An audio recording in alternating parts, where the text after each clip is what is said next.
Bueno, pues estamos en lenguaje y realismo mágico. Diría yo, volví a casa.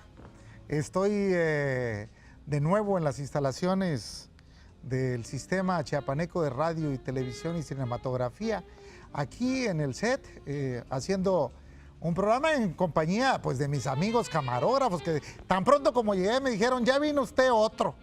Sí, otro porque cada día somos diferentes. Y hoy no solamente vinimos otros, sino venimos a hacer una entrevista, con un chiapaneco verdaderamente, para mí, valiosísimo, Valente Molina, egresado de la Universidad Autónoma de Chiapas, me decía él, de la primera generación de la licenciatura en comunicación de la universidad. Y pues vamos a tener el gusto de conversar con él. Valente, ¿cómo estás? Buen día. Qué gusto saludarte. Qué gusto, de verdad. Para mí es un honor que estés en esta ocasión. Tu formación de comunicólogo con tu especialización en historia y geografía y bueno, tu doctorado en estudios regionales, desde el punto de vista formativo, pues promete que podamos conversar sobre distintos temas de tu obra literaria, pero también tu condición de chiapaneco y de unachense nos hace que estemos, como quien dice aquí, en confianza. Claro, claro que sí.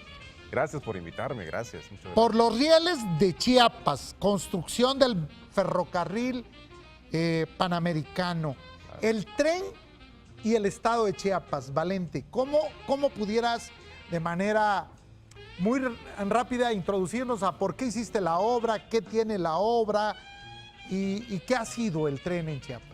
El tema del tren es muy importante en el estado, porque el tren fue el despertar económico cuando no existía una buena comunicación por carretera, por animales, por carreta. Se necesitaba vincular al estado con todo el país y la introducción del tren fue, en síntesis, el boom económico del estado de Chiapas. Todo salía y entraba por tren. ¿Estamos hablando esto en la época de Porfirio Díaz? Sí, de Porfirio Díaz. Chiapas no tenía tren y los chiapanecos le pedían a Porfirio Díaz que conectara al estado con las vías de comunicación importantes, porque era una travesía salir de Chiapas, bajar por Arriaga, atravesar el Istmo, hasta llegar a Oaxaca y poder agarrar un tren.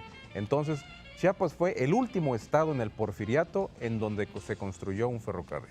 Un oaxaqueño que prolonga en esa ruta costera el tren, porque el tren llegaba hasta Tapachula. Sí, ¿Hasta qué parte de Tapachula? Hasta más adelante, hasta Chuchiate, hasta la mera frontera. Pero Porfirio Díaz tuvo un interés porque también había una amenaza de invasión de los guatemaltecos. No fue tonto, dijo, caray, me olvidé de Chiapas, ahí les va su tren para que los guatemaltecos no vengan nuevamente. Entonces, la idea también era geoestratégica en el sentido de que el tren es fundamental en la Revolución Mexicana, ¿no es cierto? Sí, claro, desde luego.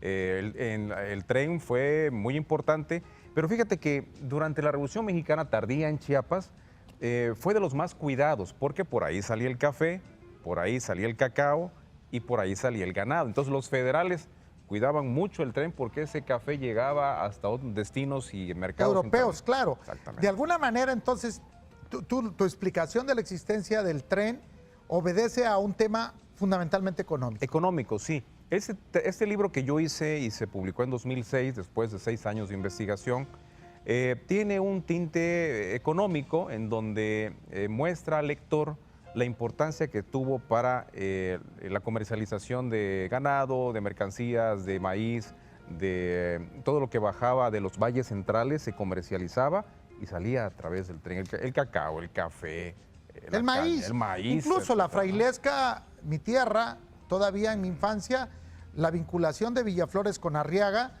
era fundamental. Teníamos más corridas. Sí. Mi padre, que se dedicó al transporte, en aquel entonces transportes frailescanos, y la otra compañía transportista era la de Arriaga Villaflores, eran quienes llevaban precisamente todavía el tren, y te estoy hablando de los años 50, de los años 60, todavía dentro del siglo XX, el tren seguía cumpliendo una función económica estratégica. Hasta 1960 aproximadamente, aunque introducen las locomotoras de diésel, porque las de carbón, de leña, pues ya estaban muy obsoletas, la carretera estatal y los camiones, los autobuses empiezan poco a poco a llevar a la decadencia al tren.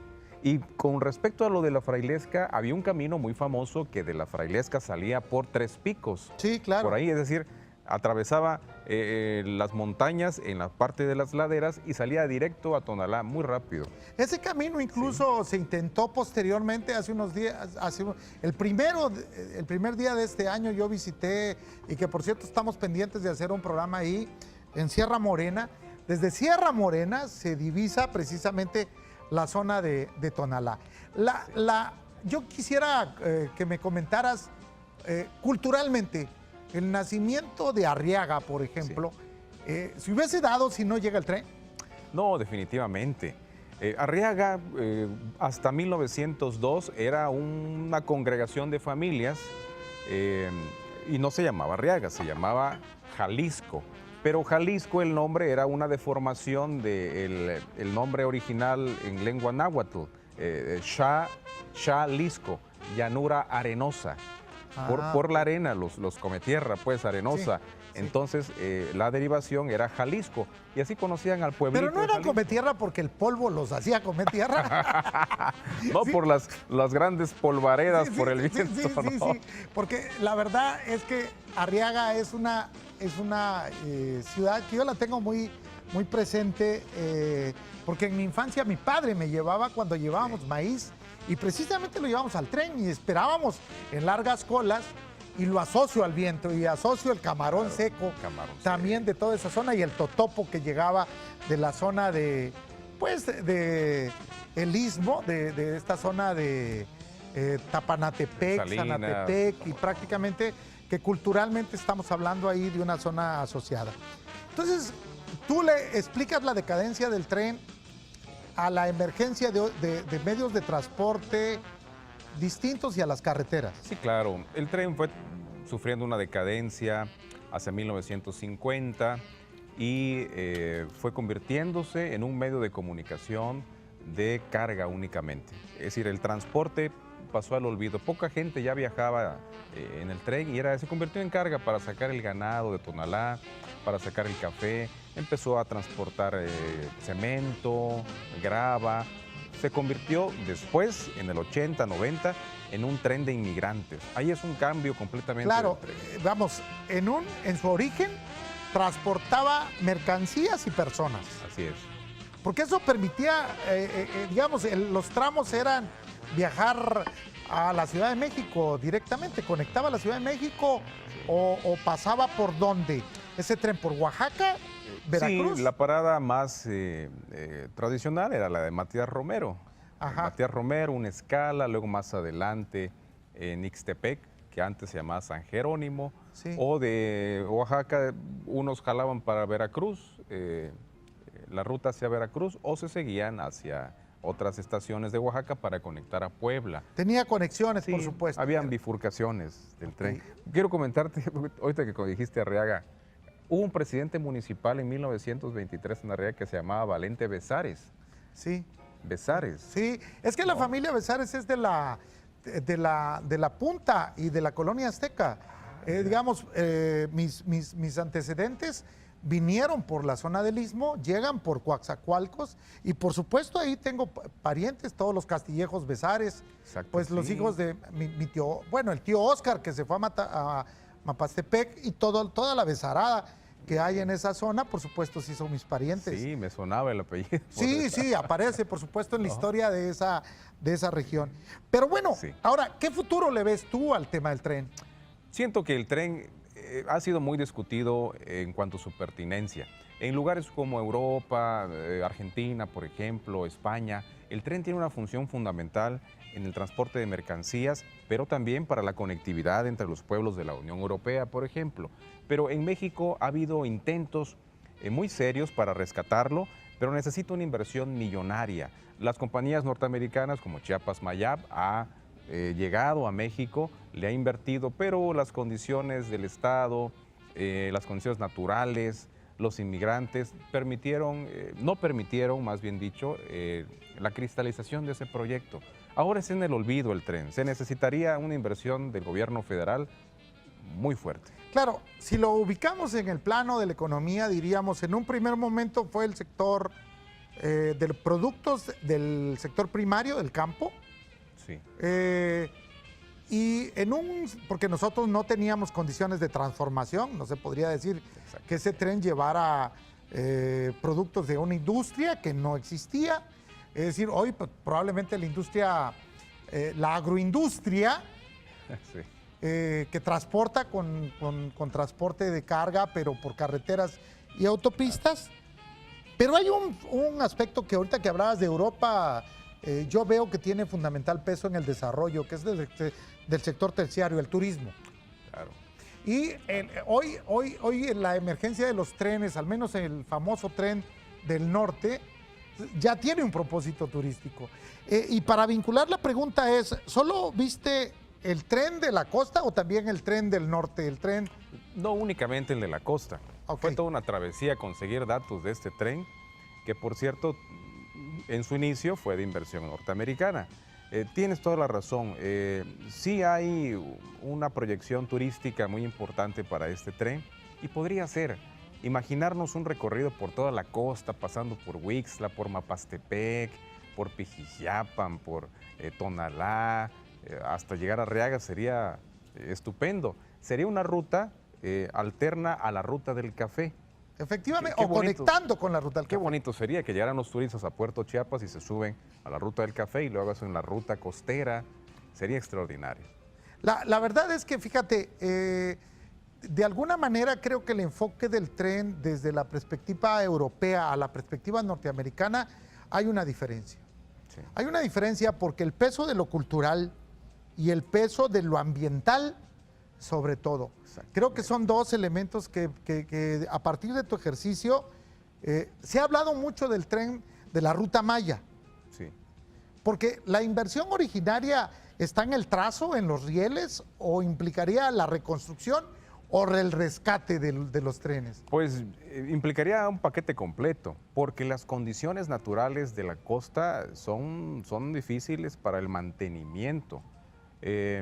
Cuando el tren se hace en aquellos años, los durmientes que eran de madera, por ejemplo, en poco tiempo estaban destruidos por la humedad, por los animales, es decir, las hormigas. Era una madera especial, pero se necesitaría el mantenimiento para mantenerlo. Yo creo que es más el mantenimiento. Bueno, tal vez hoy en día, porque el desarrollo ferroviario en Europa a mí me fascina.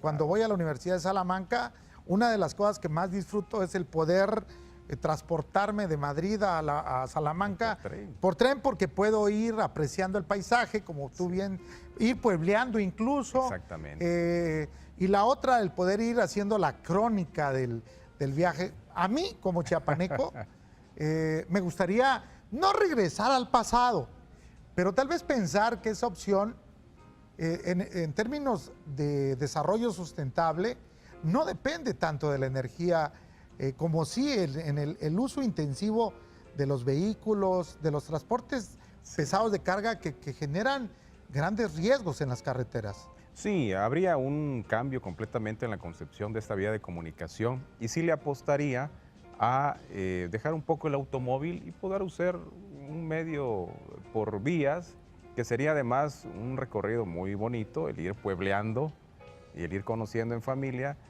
sin tener que manejar, es decir, dejar a un lado el vehículo.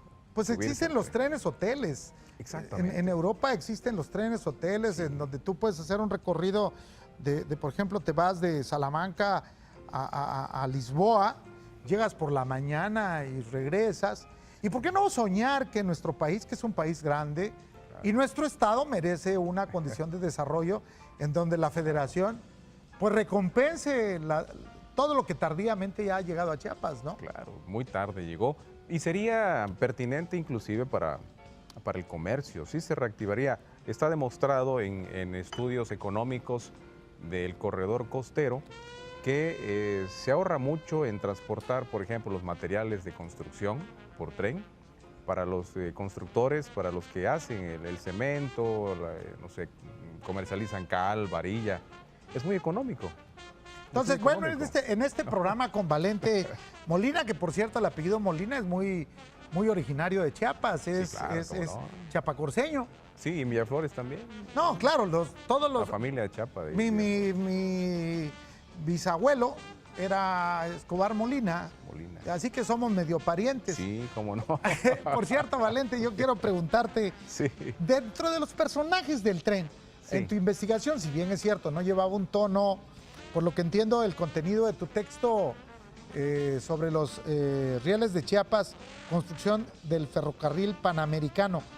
¿Qué encontramos? ¿Cómo lo armaste? ¿Qué elementos tienes, digamos, desde la perspectiva, digamos, yo como lector, qué encontraría ahí? Bueno, el lector va a encontrar en este libro los grandes esfuerzos que en una época muy lejana, estamos hablando del Porfiriato, se hicieron para introducir algo que parecía un sueño. En pueblos de la costa casi olvidados por la atención de las autoridades, cómo fue posible a través de muchos esfuerzos, una travesía construir de 1902 a 1908. Es decir, ¿En qué tiempo tardó 6 años en construirse ese tren. Ok. ¿Y tienes fotos? Sí, el libro está aderezado con un sinfín de fotografías que rescaté del Centro de Investigación Ferroviaria del Museo de los Ferrocarriles que está en Puebla. Ajá. Además, tuve la contribución de lugareños que aportaron imágenes para este libro. Entonces está muy rico, ¿no? ¿Hiciste entrevistas con los lugareños? Sí, desde luego, en Tonalá, en Pijijiapan, sobre todo con ex ferrocarrileros. Oye, ¿qué te dio esa conversación en el plano de encuentro con gente de cosmovisión del tren? Caray, me dio un aprendizaje. Me enseñó que los chiapanecos son gente trabajadora, que son gente entrona en proyectos de esta envergadura y que están muy arraigados a su tierra. Conocí a la gente aún más, la gente costeña de donde yo provengo, y me demostró que el tren tiene, además de una significación de transporte, se incrustó en la vida, en el sentir, en la idiosincrasia de los costeños. En el chacachaca del tren. Exactamente. El chacachaca del tren, el ritmo del tren. Porque el tren tiene un frenesí. Digamos, el tren normalmente, yo creo que cada mexicano cuando piensa en el tren, piensa en la Revolución Mexicana. Yo creo que en automático, porque el cine mexicano, cuando recreó todo aquello, nos manda, como tú bien señalaste ahorita, el tren de Chiapas no jugó ese rol, pero en el inconsciente la reflexión que tenemos de todo el discurso cinematográfico es que el tren jugó un papel. Y ahí te brincaría yo en el mapachismo y en el carrancismo, en estas corrientes que se manifiestan en algún momento en Chiapas. Tú tienes un trabajo muy importante sobre la biografía del general Tiburcio Fernández Ruiz. ¿Qué papel jugó el tren? Pues mira, sí asaltaron el tren. Los mapaches llegaban y esperaban el tren allá por Pijijiapan. Cuando venía, se bajaban de la loma y ¡pum!, asaltaban.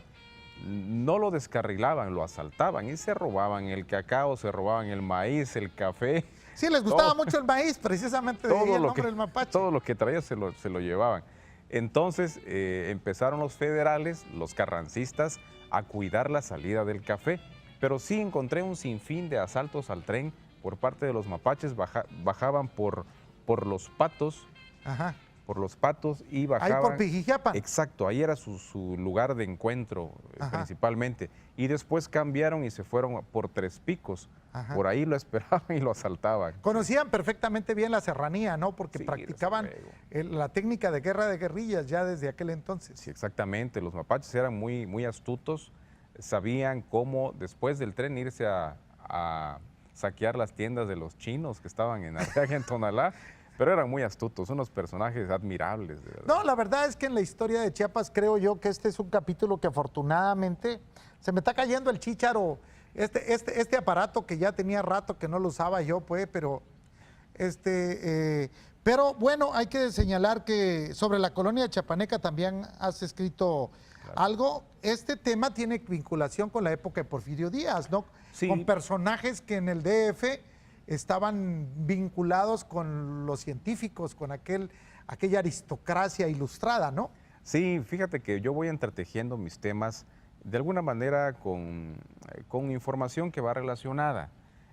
Yo navego en el siglo XIX y en principios del siglo XX. Es mi etapa de investigación. El tema del tren, el tema del Banco de Chiapas, de la colonia chiapaneca y la biografía de Tiburcio Fernández están entretejidas en esa periodicidad entre las postrimerías del siglo XIX y la primera mitad del XX. Podríamos decir que Valente está haciendo un aporte de investigación histórica. ¿Tu especialidad en historia y geografía, en dónde lo hiciste? La hice en el viejo BUCAF, que era el bachillerato único con áreas de formación que daba la Secretaría de Educación a través de la Normal Superior. Pues qué interesante su perfil, porque una de las cuestiones que creo que son fundamentales en Chiapas es que las universidades que son relativamente jóvenes, tanto la UNACH, el UNICACH, la Politécnica, la UNICH y fundamentalmente las universidades públicas, Claro. de las que provenimos una generación, Sí. creo que hace un momento en Chiapas. ¿Tú te ves en ese momento en donde Sí. ya la universidad se expresa con productos concretos? ¿Te ves construyendo, revisando la versión histórica central con una visión histórica de un chiapaneco? Sí, desde luego. La formación es muy importante para después el desempeño en la práctica. Por ejemplo, yo hace algunos años, si tenías una formación interdisciplinar, se pensaba que tu formación era ecléctica, es decir, soy comunicólogo, hice una maestría en educación y un doctorado en estudios regionales. No soy comunicólogo, maestro en comunicación y doctor en comunicación. Antes se pensaba que seguir esa línea era lo correcto. Ahora la interdisciplinariedad en la formación es lo que te brinda diferentes elementos para el desempeño y tienes más conocimientos de diferentes disciplinas. Bueno, pues yo ya no sé qué soy a estas alturas, porque pues estudié Derecho, Economía, hago programa de televisión, de repente siembro mango, canto, bailo, hago tejiditos y también bailo zumba, soy maestro de múltiples cosas. No, pero la verdad es que, Valente, Sí. yo creo que somos chiapanecos y Gracias. Chiapas es colorido. Sí, claro. Es multicultural y esa multicultural se expresa.